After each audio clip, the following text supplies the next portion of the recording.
Shalom saudara yang terkasih di dalam Tuhan, bertemu kembali dengan saya Pastor Rudi Sianturi. Bagaimana kabar saudara, teman-teman, sahabat-sahabat semuanya?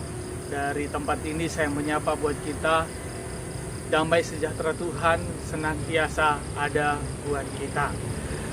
Saudara, sahabat-sahabat, teman-teman semuanya, saya lagi berada di sebuah jalan yang bagus dan menurut saya indah, di sebuah kota, yaitu kota Purwokerto, di underpass, namanya Underpass Jenderal Sudirman Purwokerto. Ya, saudara, jalan ini bagus dan bisa dinikmati banyak orang juga yang berfoto-foto, berselfie-selfie di tempat ini. Saudara, berkata jalan, saya teringat akan firman Tuhan. Mari coba kita melihat firman Tuhan di dalam Yesaya pasal yang ke-55 ayat yang ke-6 mulai. Berkata demikian, carilah Tuhan selama ia berkenan ditemui, berserulah kepadanya selama ia dekat. Biarlah orang fasik meninggalkan jalannya dan orang jahat meninggalkan rancangannya. Baiklah ia kembali kepada Tuhan, maka dia akan mengasihaninya dan kepada Allah kita. Sebab ia memberi pengampunan dengan limpahnya. Sebab rancanganku bukanlah rancanganmu, dan jalanmu bukanlah jalanku. Demikianlah firman Tuhan. Seperti tingginya langit dari bumi, demikianlah tingginya jalanku dari jalanmu, dan rancanganku dari rancanganmu. Amin. Saudaraku, firman Tuhan ini berkata bahwa sebuah jalan-jalan kehidupan kita itu sangat jauh berbeda dengan jalan Tuhan.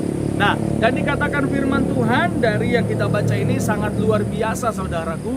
Sangat luar biasa firman-Nya. Dan bagi saya itu juga yang membuat saya bertobat dari jalan-jalan saya yang tidak baik, jalan-jalan saya yang tidak sesuai dengan firman. Dikatakan oleh firman Tuhan di sini adalah jalan-jalan Tuhan itu bukan jalan-jalan kita, dan rancangan Tuhan itu bukan rancangan kita. Sangat jauh berbeda jalan Tuhan, sangat berbeda dengan jalan kita, saudaraku. Rancangan Tuhan juga sangat berbeda dengan rancangan kita. Saudaraku, kenapa kita juga harus mencari jalan-jalan Tuhan, dan kenapa kita harus mencari Tuhan itu dengan sungguh-sungguh, dan kita harus bertobat? Dikatakan di firman Tuhan, coba kita melihat, carilah Tuhan selagi ia berkenan ditemui, berserulah kepadanya selama ia dekat. Ternyata saudaraku, di dalam kehidupan kita ini ataupun hidup kita ini adalah sebuah perjalanan. Hidup kita ini adalah sebuah perjalanan, saudara yang terkasih di dalam Tuhan.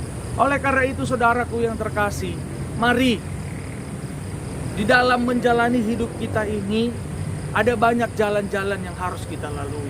Saudara, ada jalan-jalan yang dianggap orang lurus, tetapi itu menuju kebinasaan.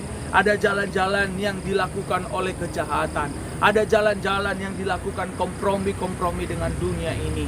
Ada jalan-jalan yang dilakukan menurut kehendak kita sendiri. Tetapi saudaraku, kita sebagai anak Tuhan, sebagai orang yang percaya bahwa Yesuslah Tuhan dan Juru Selamat kita, kita berkata kita orang Kristen, jalan-jalan kita itu harus ditentukan oleh firman Tuhan, dan jalan-jalan kita harus ditentukan oleh Tuhan. Nah, dikatakan oleh firman Tuhan, bagaimana caranya supaya kita bisa mengerti jalan-jalan hidup kita, bagaimana caranya supaya kita mengerti rancangan-rancangan Tuhan dalam hidup kita. Sebab saudaraku, kalau saudara melihat, jangankan saudaraku kehidupan, kalau sebuah mobil menuju kemana begitu ya, menuju ke suatu tempat, kalau dia salah jalan pasti tersesat. Pasti tersesat. Saudara, teman-teman, kebetulan saya ada di underpass ini, dan di atasnya itu adalah rel kereta api. Saudara bisa bayangkan, kalau kereta api itu keluar dari jalurnya, apa yang akan terjadi? Keluar dari jalan yang sudah disediakan bagi kereta api itu. Apa yang terjadi? Kereta api itu akan anjlok dan dia akan jatuh. Dan semua penumpang yang ada di dalamnya pasti mengalami kecelakaan, luka-luka, bahkan mungkin hal-hal yang lebih lagi. Dalam hidup kita ini juga demikian, saudara yang terkasih.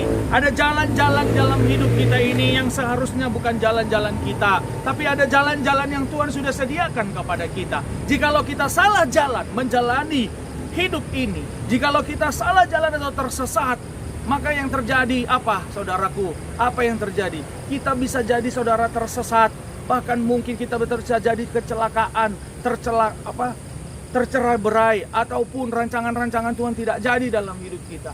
Ada rancangan-rancangan yang mungkin kita lakukan, kita rencanakan dan kita lakukan dan tidak tercapai, saudara. Karena apa? Rancangan Tuhan itu berbeda dengan rancangan kita. Dan ada jalan-jalan yang mungkin kita membuat kita gagal. Ada jalan-jalan yang membuat kita mungkin justru jatuh ke dalam dosa. Ada jalan-jalan yang membuat kita jauh dari Tuhan. Oleh karena itu, saudaraku, mari carilah Tuhan. Carilah Tuhan. Dan dikatakan carilah Tuhan selama ia berkenan dan berserulah kepadanya. Nah, yang pertama, saudaraku, bagaimana kita bisa mengerti rancangan Tuhan, bagaimana kita mengerti jalan-jalan Tuhan dalam hidup kita. Yang pertama, carilah Tuhan, saudara. Yang kedua dikatakan berserulah kepada Tuhan. Ada video yang sudah saya buat, saudara bisa lihat atau mungkin sudah melihat di video tentang membahas berseru kepada Tuhan. Nah, saudaraku, untuk kita bisa mengerti, untuk kita bisa memahami rancangan Tuhan, jalan-jalan Tuhan, supaya kita tidak tersesat, supaya tidak terjadi kegagalan demi kegagalan, ataupun terjadi hal-hal yang tidak kita inginkan dalam hidup kita ini. Yang pertama, kita harus cari Tuhan. Dan yang kedua, kita harus berseru kepada Tuhan. Kembali lagi, saudaraku, berseru itu berbicara berdoa, saudaraku. Nih saya lagi pakai baju tulisannya push. Pray until something happen. Berdoalah sampai surga melakukan sesuatu. Nah, saudaraku, bagaimana kita kembali ke firman Tuhan tadi? Bagaimana caranya supaya kita benar-benar mengerti rancangan Tuhan dan jalan-jalan Tuhan dalam hidup kita? Yang pertama, sekali lagi saya ulang, carilah Tuhan. Dan yang kedua, berserulah atau berdoa. Dan yang ketiga dikatakan di sini, saudaraku, baiklah orang fasik meninggalkan jalannya dan orang jahat meninggalkan rancangannya. Baiklah ia kembali kepada Tuhan, maka dia akan mengasihinya. Nah, yang ketiga, saudaraku, mari kita bertobat dari jalan-jalan kita, dari rancangan-rancangan kita yang tidak sesuai dengan firman Tuhan. Saudara, saya teringat akan firman Tuhan berkata, banyaklah rancangan-rancangan di hati dan pikiran manusia, tetapi kehendak Tuhanlah yang jadi. Nah, kalau begitu, saudaraku, alangkah baiknya dan alangkah indahnya kita lah kalau mencari rancangan dan jalan-jalan Tuhan itu, sehingga kita tidak berputar-putar ataupun tersesat. Oleh karena itu, saudaraku, bagaimana kita bisa mengerti rancangan dan jalan-jalan Tuhan dalam hidup kita agar kita tidak tersesat? Yang pertama tadi, carilah Tuhan. Yang kedua, berseru atau berdoa kepada Tuhan. Yang ketiga, bertobat. Itu sebabnya, saudaraku, mari tetap semangat mencari Tuhan. Mari tetap semangat berdoa dan bertobat dari segala kefasikan kita, dari segala jalan-jalan kita yang tidak benar, dari segala kejahatan kita. Saudara, Mazmur 119 ayat yang ketiga berkata, orang-orang yang jahat itu sebenarnya adalah orang-orang yang tidak hidup di jalan-jalan Tuhan. Saudara mungkin berpikir, kan saya tidak membunuh, saya tidak mencuri, saya tidak berzina. Tapi di mata Tuhan, standar Tuhan, orang yang jahat itu, anak-anak Tuhan yang jahat di mata Tuhan itu adalah orang yang tidak jalan menurut jalan-jalan Tuhan. Oleh karena itu, sebagai kesimpulan bagi kita, alangkah indahnya hidup di jalan-jalan Tuhan. Maka supaya kita bisa hidup di jalan Tuhan dan di rancangan Tuhan, yang pertama, cari Tuhan. Yang kedua, berseru atau berdoa. Dan yang ketiga, bertobat dari segala kejahatan kita. Tetap semangat, tetap andalkan Tuhan. Demikian sharing firman Tuhan yang bisa saya sampaikan saat ini. Tuhan Yesus memberkati kita. Shalom, shalom, shalom.